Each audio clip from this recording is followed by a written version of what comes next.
World War II combat was a contest of raw, mechanical force, 30-ton machines grinding through mud, pulverized cities, and the deafening roar of artillery. But beneath the sheer physical destruction, survival on the front lines came down to cold, hard mathematics. To break an enemy's line, you had to concentrate a massive number of troops and armor at a single vulnerable point. The problem the Allies faced in Europe was that secretly shifting tens of thousands of men and tanks across a continent is nearly impossible.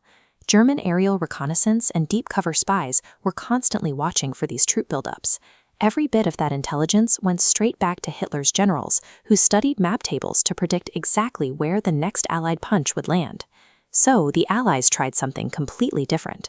If it was impossible to hide a real army, the only option was to force the enemy to look at a fake one. They formed the 23rd Headquarters Special Troops. This highly classified unit wasn't deployed to fire a single weapon. Their only mission was to engineer massive, highly orchestrated illusions directly on the battlefield. The first step was tricking the enemy's eyes. German scout planes were trained to scan the tree lines for specific shapes and shadows that indicated an armored division.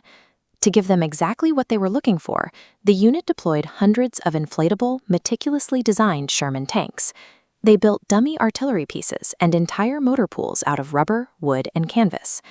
When a real Allied division needed to advance under the cover of darkness, these inflatable props were dragged directly into the exact positions the real tanks had just abandoned.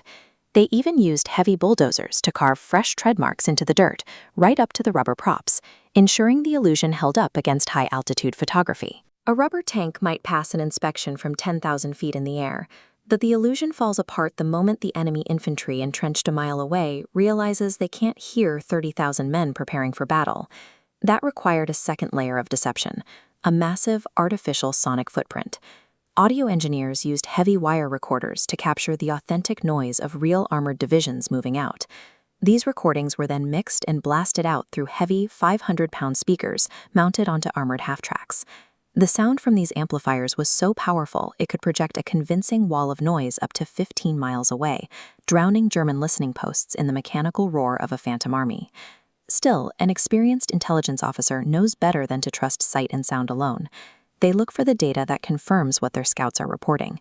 To close the trap, the unit had to hack directly into the German intelligence network. Radio operators set up elaborate, entirely fake communication networks. They broadcasted hours of scripted traffic, mimicking the exact daily routines and protocols of the actual infantry divisions they were covering for. They were so precise that they even studied and perfectly replicated the individual tapping styles, known as a fist, on the telegraph keys of the specific Allied radio men the Germans were used to intercepting. On the ground, actors from the unit went into newly liberated towns wearing the fake insignia of whatever division they were impersonating. They would grab a drink at a local cafe and intentionally leak false deployment rumors, knowing deep cover spies were listening. By aligning fake rubber tanks with synchronized audio recordings and fabricated radio intercepts, they constructed a totally enclosed false reality that completely hijacked the German military's perception. The ultimate test of this three-layered system came in March 1945, as Allied forces prepared to cross the Rhine River into the heart of Germany. The strategy was simple but incredibly risky. The actual Ninth Army was massing to the north to cross the river.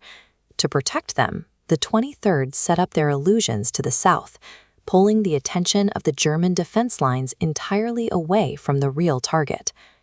The German intelligence apparatus absorbed every piece of fake data. They diverted heavily armed, battle-hardened panzer divisions southward to defend against an invasion force made entirely of canvas, rubber, and sound waves.